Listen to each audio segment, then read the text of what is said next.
बातमी नाशिकची आहे, अर्थातच हनी ट्रॅप संदर्भातली आहे। नाशिकमधल्या हनी ट्रॅप प्रकरणी आता चौकशी सुरू झाली असल्याचं सूत्रांकडून कळतंय। संबंधित अधिकाऱ्यांच्या अंतर्गत चौकशीला सुरुवात झाली आहे। अधिकाऱ्यांचे कॉल डिटेल संबंध तपासणीच्या चौकटीत आता सापडताना दिसतात। हॉटेल व्यावसायिकाच्या व्यवहारांचा सखोल तपास हा देखील होणार आहे। पोलीस ऍक्टिव्ह झालेले आहेत। आरोपींवर कठोर कारवाईची शक्यता देखील वर्तवली जाते। अधिक माहिती घेतो आपले प्रतिनिधी महेश महाले यांच्याकडून। महेश, काय अपडेट?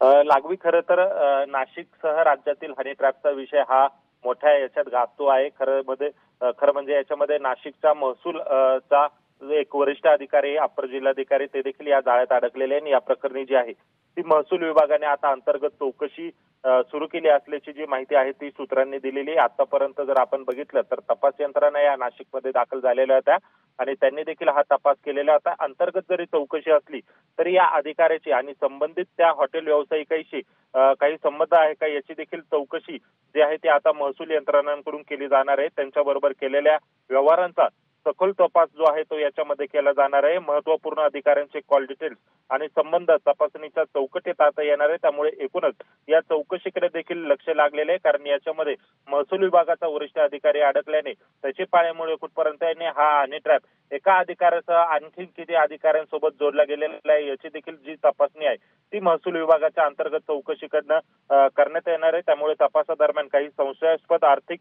देवघेण झालेली आहे का याची देखील उघड होण्याची जी शक्यता आहे ती वर्तवण्यात येत आहे। त्यामुळे हनी ट्रॅप संदर्भात आता या अधिकाऱ्याच्या चौकशीतून काय माहिती समोर येते हे देखील पाहणं तितकंच महत्त्वाचं ठरणार आहे। लागवी अगदी महेश, तुर्तास धन्यवाद तुम्ही दिलेल्या एकूणच सविस्तर माहिती करता।